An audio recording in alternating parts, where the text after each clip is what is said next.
कल से तुम लोग का स्टार्टिंग शुरू कर देंगे, ठीक है, सारा रिकॉर्ड हो जाएगा। आज हम लोग थोड़ा सा आगे देख लेते हैं, ग्राफ हम लोग को समझना था। कहाँ तक हम लोग कर लिए थे? रॉल्स लॉ समझ में आ गया था। पिछला दिन हम लोग क्या किए थे? वेपर प्रेशर और रॉल्स लॉ। वेपर प्रेशर क्या था याद है? एक बार रिपीट कर लो तो। वेपर प्रेशर और रॉल्स लॉ दोनों क्या है? एक बार हम रिपीट कर देते हैं। देखो, वेपर प्रेशर में हम लोग किए थे ना कि कोई भी लिक्विड है, उसमें ये बताया था कि अगर कोई कंटेनर में कोई लिक्विड रखा हुआ है ना, तो इससे वेपर बनता है। और वेपर जो है ना, ऊपर वाले कंटेनर पर एक प्रेशर एग्जर्ट करता है, ठीक है। अगर कंटेनर ऊपर से रखा हुआ है तो इस पर प्रेशर लगेगा, उसी को हम लोग वेपर प्रेशर बोलते हैं। और उसके बाद हम लोग रॉल्स लॉ पढ़े थे। रॉल्स लॉ किसके लिए था?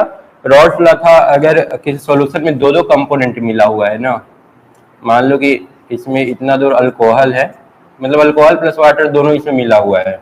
यहाँ पर क्या है हम लोग का? C2H5OH इथेनॉल प्लस वाटर हो गया। तो यहाँ पर तो क्लियर था कि जो भी वेपर प्रेशर है, अगर ये वाटर है तो वाटर का ही होगा पूरा का पूरा वेपर प्रेशर। लेकिन यहाँ पर तो वेपर प्रेशर जो भी बनेगा दोनों की वजह से बनेगा। तो क्वेश्चन ये था कि किसके वजह से कितना बनेगा।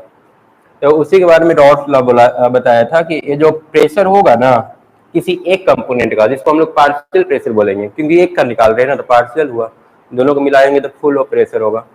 वो बोला था कि पार्शियल प्रेशर जो होगा ना वो डायरेक्टली प्रोपोर्शनल होगा मोल फ्रैक्शन ऑफ दैट कंपोनेंट। वो जो कंपोनेंट है ना उसके मोल फ्रैक्शन के डायरेक्टली प्रोपोर्शनल होगा। और इस प्रोपोर्शनल साइन को अगर हम लोग हटा ले तो पी ए हमारा हो जाता है एक से इंटू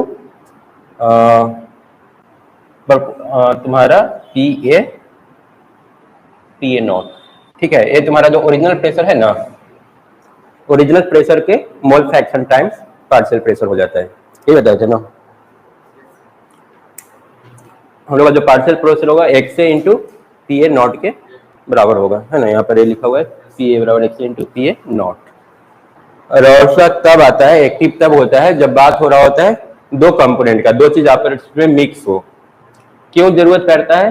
क्योंकि एक क्वेश्चन उठ रहा था कि जब दो चीज आपस में हम लोग मिक्स कर देंगे तो किसका वेपर प्रेशर कितना होगा। तो बोलेगे अगर मिक्स कर दोगे ना तो फिर ये फार्मूला अप्लाई कर लेना। अगर मान लो कि एक कंपोनेंट का वेपर प्रेशर निकालना है तो मोल फ्रैक्शन ऑफ ए लेना इनटू इसका जो ओरिजिनल प्रेशर है ना ए का, वो ले लेना। टोटल प्रेशर प्योर, मतलब प्योर कंडीशन में इसका जो प्रेशर होता है ना वो। और इसी में हम लोग ये भी सीखे थे कि अगर पी टोटल निकालना है तो पी ए प्लस पीबी के बराबर होगा ना, दोनों के पार्शियल प्रेशर के सम के बराबर होगा। और पी ए को हम लोग रिप्लेस कर देंगे एक्स से इंटू पी ए नॉट और plus x b p B nought ना। और एक्स ए को लिख सकते हैं 1 minus x b into p ए नॉट और plus x b into p B nought. अब यहां से p A nought minus P A nought into x b और x b into p B nought. तो यहां से अगर हम लोग कॉमन ले लें, एक्स बी कॉमन ले लेते हैं ना, पी ए नॉट और प्लस एक्स बी कॉमन ले लेंगे तो इसको पहले लिख लेंगे P B nought minus P A nought. ये हम लोग सीखे थे प्रीवियस क्लास में। ये डिफरेंट सॉल्यूशन हुआ, ठीक है ना। पहला केस है जब प्योर वाटर है, उसमें हम लोग का प्रेशर यहाँ पर, ठीक है। दूसरा केस ए वाला लिए, ये हम लोग का सेकंड नंबर केस हुआ जहाँ पानी का मात्रा 0.7 मतलब 70% पानी है और 30% अल्कोहल है। उस समय देखो पानी जो हमारा वाटर है ना, वाटर का वेपर प्रेशर है और अल्कोहल का वेपर प्रेशर है, दोनों को अगर ऐड कर दे तो लगभग यहाँ पर आ जाएगा, है ना। तो टोटल वेपर प्रेशर है वाटर वाला है और अल्कोहल वाला है। इस केस के लिए हो गया, ये 2 नंबर के लिए हो गया। थर्ड वाला केस यहाँ पर 30% वाटर है 70% अल्कोहल है, मतलब यहाँ पर हो गया ए वाला की वाटर का ना, वाटर कम हो गया ना तो उसका प्रेशर भी कम हो गया और अल्कोहल ज्यादा हो गया तो अल्कोहल का प्रेशर ज्यादा हो गया। इन दोनों को ऐड करेंगे तो फिर लगभग यहाँ पर आ जाएगा। एक केस हो गया हम लोग का ए वाला जिसमें 30% वाटर है, ये वाला हम लिख देते हैं वाटर का, वाटर, अरे वाला अल्कोहल का। और लास्ट वाला केस में हम लोग का चौथा वाला केस में सिर्फ और सिर्फ क्या बचा?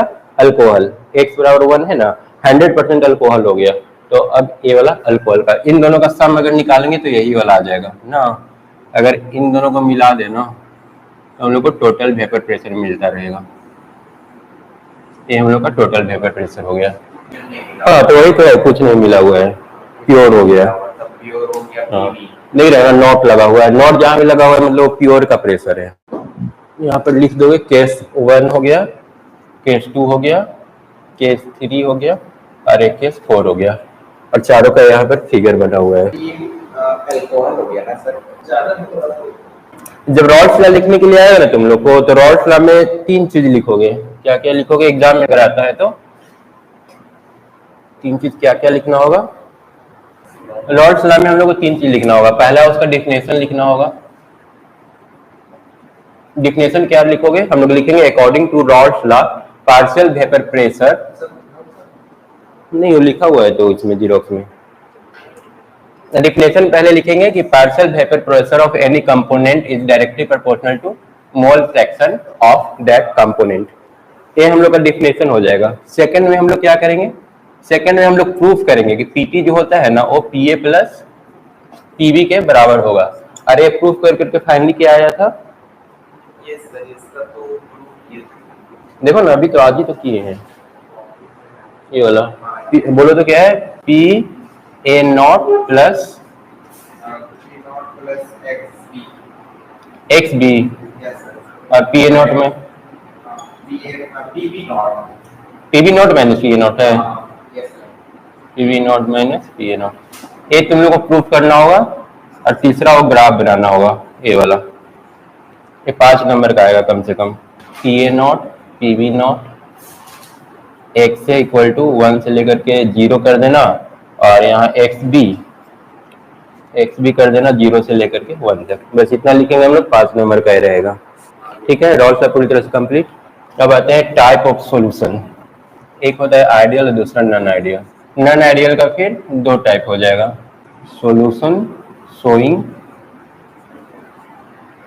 पॉजिटिव डेविएशन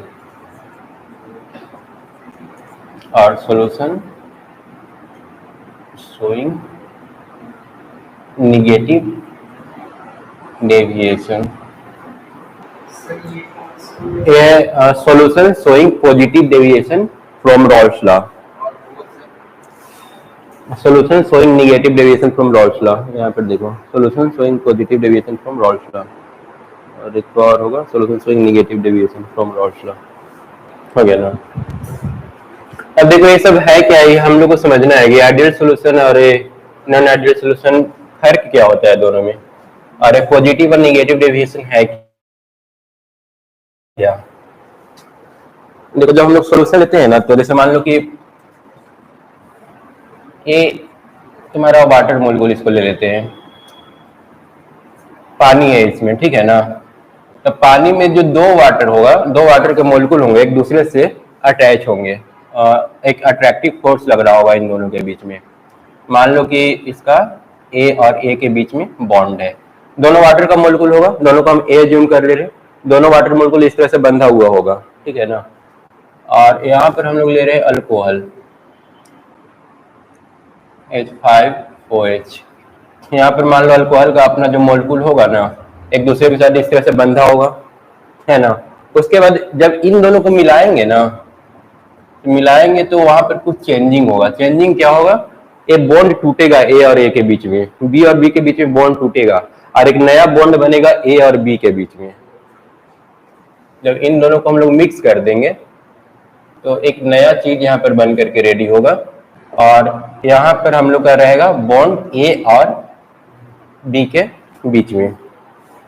अब यहाँ पर देखो, यहीं पर थोड़ा सा दिक्कत होता है। यहाँ पर तो मान लो कि ठीक है, 5 न्यूटन फोर्स लग रहा है, 5 न्यूटन के जरिए एक दूसरे से बनता हुआ है, ए भी 5 न्यूटन के जरिए एक दूसरे से बनता हुआ है। लेकिन जब ए प्लस बी बनता है ना, तो ए कोई जरूरी नहीं है कि 5 न्यूटन ही होगा। वहां पर हो सकता है कि ये जो फोर्स है थोड़ा सा वीक हो गया हो, या फिर हो सकता है कि थोड़ा सा स्ट्रांग हो गया हो।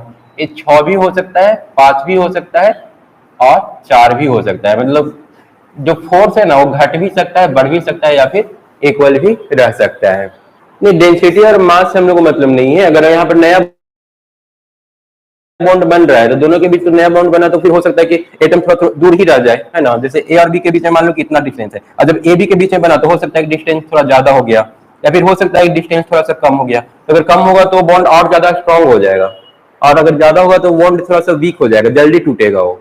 ठीक है, तो जब ए इक्वल रहता है ना, कि मतलब ए और बी को मिला है और अभी भी 5 न्यूटन ही काम कर रहा है, तो हम लोग बोलेंगे कि ट्रू आइडियल, मतलब आइडियल सॉल्यूशन हो गया हो। और कम और ज्यादा जब हो जाता है ना, तो हम लोग बोल देते हैं कि नॉन आइडियल हो गया। इससे फर्क पड़ता है। वेपर प्रेशर पर क्या फर्क पड़ेगा? देखो यहाँ पर तो वेपर प्रेशर जो पहले था वही चीज यहाँ पर भी रह जाएगा, क्योंकि फोर्स में कोई चेंजिंग आया नहीं है। तो पहले से मान लो हीट देने से जितना वेपर निकल रहा था अभी भी उतना ही निकलेगा। लेकिन ये मान लो दूसरा केस कि यहाँ पर फोर्स ऑफ अट्रैक्शन जो है ना वीक पड़ गया, तो वीक पड़ गया तो यहाँ पर जितना वेपर निकल रहा था ना उससे अब ज्यादा यहाँ पर वेपर बनना शुरू हो जाएगा।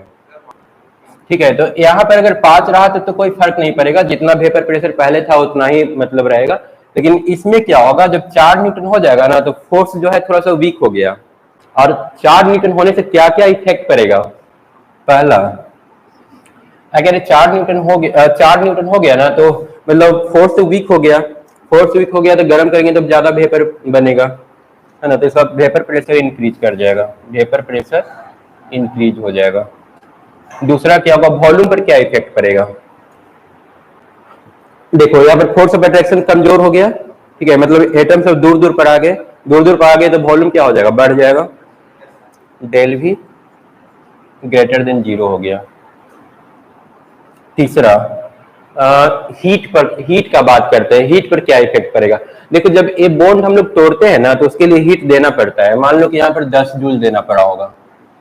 ठीक है, जब बॉन्ड टूटता है ना तो उसको हम लोग गर्म करते हैं तब वो बॉन्ड जाकर के टूटता है।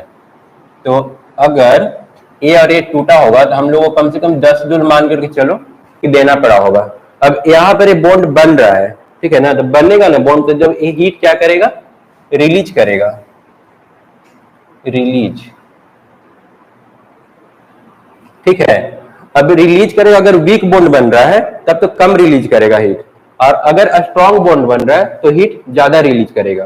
ठीक है, अब मान लो कि स्ट्रॉन्ग बॉन्ड बना, स्ट्रॉन्ग बॉन्ड बना तो यहाँ पर हीट 10 जूल अगर हम लोग दिए थे ना तो यहाँ से बाहर निकलेगा कम से कम 15 जूल। ठीक है, तो यहाँ पर डेल एच क्या हो जाएगा, इस केस में डेल एच निगेटिव, क्योंकि हीट बाहर निकल रहा है ना, और इस केस में डेल एच पॉजिटिव, क्योंकि इसमें ओवरऑल हम लोग हीट दिए हैं। इसमें क्या किया हम लोग, ओवरऑल हीट दिए है, और इसमें ओवरऑल हीट बाहर निकल रहा है। समझ रहे क्यों हीट बाहर निकला? एक बार फिर से समझो, इन दोनों को एक बार फिर समझाते हैं, डेल एच का क्या इफेक्ट पड़ रहा है। अच्छा, डेल वी का तो समझ में आ गया ना। डेल वी का इसमें वॉल्यूम क्या हो रहा था, बढ़ रहा था।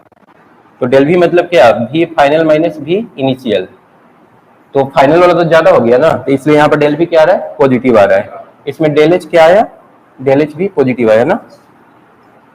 ये सारा का सारा इसके केस में आ रहा है। अब एक बार फिर से डेल एच का कहानी समझो। वॉल्यूम वाला तो क्लियर है, वॉल्यूम वाला में कोई दिक्कत नहीं है। फोर्स ऑफ अट्रैक्शन इसमें क्या हो गया है, वीक हो गया है ना, वीक हो गया है। देखो यहाँ पर ए और ए के बीच का बॉन्ड हम लोग को क्या करना है, तोड़ना है। टूटेगा तभी जाकर के दूसरा के साथ ज्वाइन करेगा। तोड़ने के लिए हम लोग हीट दिए, गर्म किए इसको, 10 जूल हीट दिए। ठीक है, अब यहाँ पर नया बॉन्ड बना है, तो बनता जब है ना तो वो हीट रिलीज करता है। हाँ, मतलब यहाँ पर हम लोग हीट दिए थे, अब वो हीट जितना दिए थे वो हीट वापस करेगा।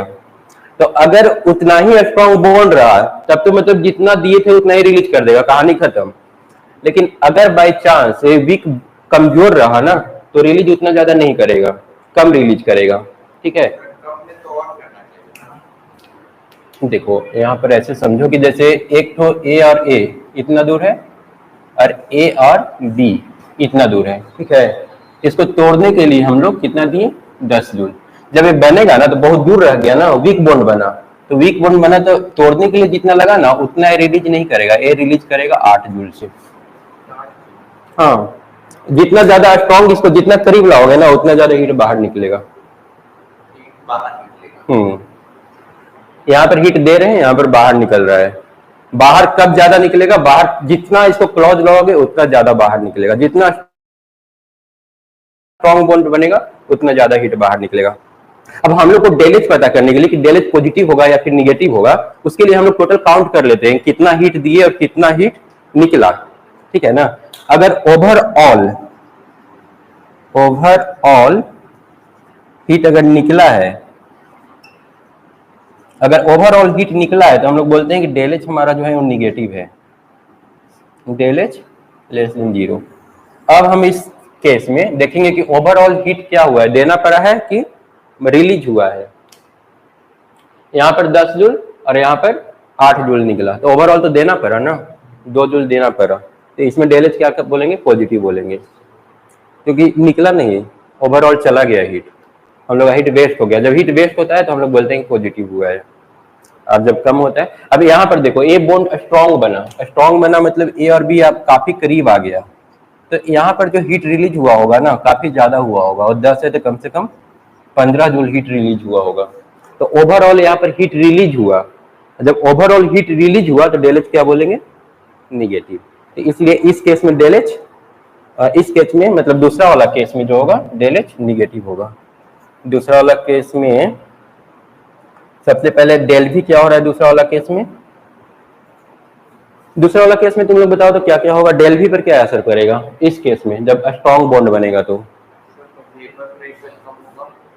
नहीं, वॉल्यूम पर क्या इफेक्ट पड़ेगा, वॉल्यूम घटेगा या बढ़ेगा, वॉल्यूम घटेगा क्योंकि बॉन्ड स्ट्रॉन्ग बन गया ना, तो ज्यादा क्लोज हो गया, तो यहाँ पर डेल भी निगेटिव लिख सकते हैं ना। चलो डेल भी निगेटिव हो गया। 3 डेलेज क्या आया, इसमें ग्रेटर देन, इसमें लेस देन आया ना। चौथा में बॉन्ड क्या हो गया, वीक या स्ट्रॉन्ग हो गया, स्ट्रॉन्ग। वेपर प्रेशर पर क्या इफेक्ट पड़ेगा, घटेगा या बढ़ेगा, हाँ क्योंकि बॉन्ड स्ट्रॉन्ग हो गया, गर्म करो निकल भी नहीं करेगा बाहर, ये है। तो ये देखो इसमें सब लेस देन, तो ये negative deviation from Rawls law. ये वाला कौन सा हो गया हम लोग का, एग्जाम्पल हो गया negative deviation of Rawls law का, और ये वाला हो गया positive deviation from Rawls law. Sir वो हीट वॉल्यूम क्या है, नहीं सर वो नहीं, जो साइन सर ऊपर साइन सेकंड और 3 नंबर डेलेज है, डेलेज लेस देन 0 मतलब इसमें रिलीज हुआ था। नहीं सर वो नहीं बोल रहा, हाँ ऊपर वाला तो वॉल्यूम है ना सर, हाँ ऊपर वाला वॉल्यूम में ठीक है, डेलेज हीट, वही बोल रहे थे हाँ हीट है। हाँ, और ये सब हम प्रोवाइड कर रहे हैं ना सर, ट्रायंगल जो है वो ट्रायंगल और डेल होता है मतलब change, final minus initial, del का मतलब हुआ। ये तो हीट को दिखाता है कि ए से बी कन्वर्ट हुआ, उसको गर्म की तब वो कन्वर्ट हुआ, तो वो वहां पर ये वाला हीट का सिंबल होता है, पर यहाँ पर हम लोग ये डेल का सिंबल यूज कर रहे हैं। हाँ रिएक्शन वाला में वो हीट शो करता है। अब देखो, अब ये चीज हम तुम लोगों को समझाने के लिए बताया, एग्जाम में ये सारा लिखना नहीं होगा, एग्जाम में तुमको लिखना होगा कि पॉजिटिव डेविएशन वाला का प्रॉपर्टी क्या होता है, प्रॉपर्टी में हम लोग ए चारों लिखेंगे, निगेटिव डेविएशन वाला का प्रॉपर्टी क्या होता है तो ए लिखेंगे। अब ए वाला तुम लोग समझने के लिए अगर नोट करना चाहते हो तो कर लो, नहीं तो फिर छोड़ भी सकते हो क्योंकि वीडियो है, जब भी भूलाओगे तो एक बार देख लोगे, है ना। तो तुम लोग यहाँ पर डायरेक्ट ये वाला लिख लो, ये सब हटा देते हैं। आइडियल सॉल्यूशन में क्या होगा, वेपर प्रेशर सेम ना, आइडियल वाला में जितना पहले उतना ही बाद में। इसमें डेल भी कितना होगा आइडियल वाला में, फोर्स ऑफ अट्रैक्शन तो सेम रह गया, दोनों का वॉल्यूम इक्वल मतलब फाइनल 0, डेल एच ए भी 0 और ये वाला सेम रह जाएगा। ये हो गया आइडियल सॉल्यूशन।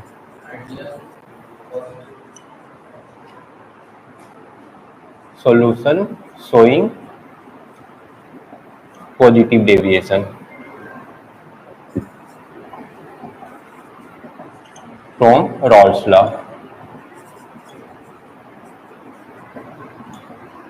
ये हो गया solution showing negative deviation from Raoult's law। बस इसको नोट कर लो। ये तो नन आइडियल है सर, पॉजिटिव और नेगेटिव। क्या ये वाला क्या बोला क्या? नन आइडियल का। हाँ वो दोनों नॉन आइडियल का हो गया। अरे आइडियल ऊपर में लिख सकते हैं नॉन आइडियल। चलो ए हो गया ना। Yes sir. अब इसमें एक चीज और हम लोग देख लेते हैं। देखो आइडियल वाला में जब हम लोग ग्राफ बनाएंगे ना तो वो तो कोई चेंजिंग नहीं होगा वेपर प्रेशर में। आइडियल वाला में जैसा था वैसा ही बनेगा, कोई प्रेशर वेपर प्रेशर घटा या बढ़ा तो नहीं है, रॉल्स लॉ को फॉलो करेगा। लेकिन यहाँ पर जो पॉजिटिव डेविएशन शो कर रहा है ना, इसका वॉल्यूम बढ़ गया है, वॉल्यूम अब वेपर प्रेशर इंक्रीज हो गया है, तो इंक्रीज करवा देंगे यहाँ पर हम लोग थोड़ा सा। देखो यहाँ पर ए वाला ओरिजिनल वाला था, ये ओरिजिनल वेपर प्रेशर है, लेकिन अब जब हम लोग दोनों को मिक्स कर दिए, दो चीज को एक साथ, तो इसका जो वेपर प्रेशर है ना थोड़ा सा बढ़ जाएगा। जैसे इतना था ना, ये पॉजिटिव वाला है, वेपर प्रेशर इसमें बढ़ रहा है, तो जो ए प्रेशर था ना अब इतना शो करेगा। ये तो ग्रेटर, ये पॉजिटिव वाला है, तो ग्रेटर देन जीरो वाला पॉजिटिव। पॉजिटिव देखो ग्रेटर देन जीरो वाला पॉजिटिव है ना। तो वेपर प्रेशर सबका जो है ना थोड़ा थोड़ा बढ़ जाएगा, और एज जो है ना डेविएट होकर के इस टाइप से चला आएगा। यही हो गया पॉजिटिव डेविएशन, थोड़ा सा वेपर प्रेशर ऊपर उठ गया। यहाँ पर भी जो पहले से इस टाइप से था ना, ये भी थोड़ा सा उठ जाएगा ऐसे। और दोनों को जब मिलाएंगे ना तो पहले से था ऐसे, अब ये भी बढ़ करके ऐसे हो जाएगा। ये हो गया पॉजिटिव डेविएशन। निगेटिव वाला में क्या होगा, सब थोड़ा थोड़ा कम हो जाएगा। ये वाला थोड़ा सा डाउन होकर के इस टाइप से हो जाएगा, ये इस टाइप से हो जाएगा, और जो ओवरऑल था ना वो भी डाउन होकर थोड़ा ऐसे हो जाएगा। ये ग्राफ हो गया, यही ग्राफ तुम लोग का यहाँ पर बनाया हुआ है, पॉजिटिव और नेगेटिव डेविएशन।